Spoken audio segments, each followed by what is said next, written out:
let's talk about what I just got from Hot Topic.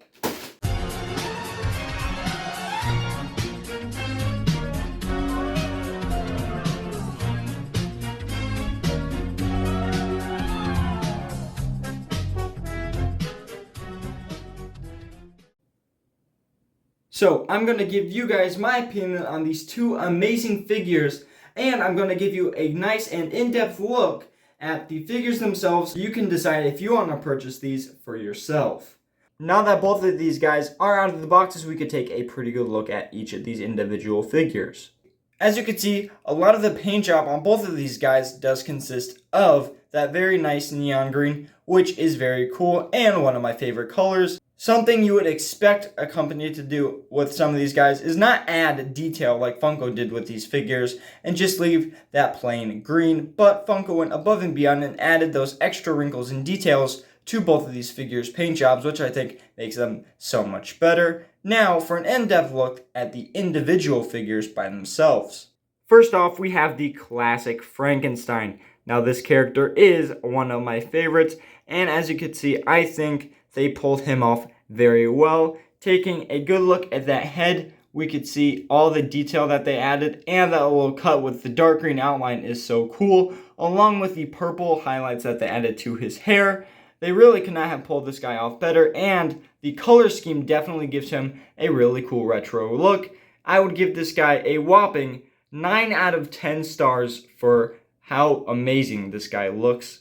Once again, there's a good look at both of the sides. As you can see, he does have the neck plugs in, and I will flip him around for you for one more good look. Funko really did go above and beyond, and they even added detail to the back of these figures, which they really didn't have to do because when you're displaying them, you're really never going to see the back, but I still think it is that special that they added the detail to the back of each of their figures. That was Frankenstein. Now let's move on to the creature from the Black Lagoon. The creature from the Black Lagoon Funko Pop is very cool and very detailed, which I was quite surprised to see.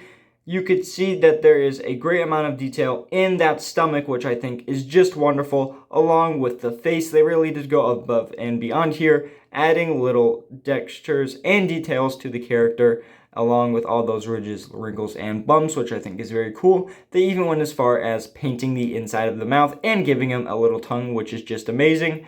Down by his legs, he has some scale patterns painted on, which I'll give you a good look at because those are just amazing, along with the arms and the fins on the sides of him, and those gills on his face. It is good that Funko didn't go ahead and add too much paint because it would kind of make this guy look a bit muddy and murky and not so, I guess, fine detailed like the creature from the Black Lagoon figure should be. And I think it's very cool that they even added those little highlights to the arm fins right down there. At this angle, you could see those scales painted on to the inside of the legs very well, along with the nails that he has painted, which I think is very cool and intricate. Now let's flip this guy around for a good look. Now let's flip this guy around for a good backside view. The back of this figure is just as good, if not better, than the Frankenstein one with the amount of detail they added. And they even went through and added the back fin, which is super cool because I could see a lot of companies just ignoring that since it's the back of the figure and you wouldn't see it, but not Funko. They went above and beyond and added that super cool detail as well.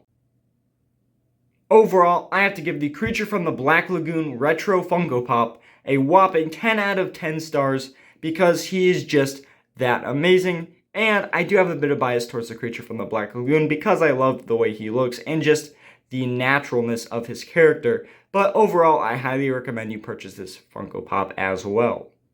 Those are the Gillman and Frankenstein Funko Pops for the Universal Studios Retro Funko line.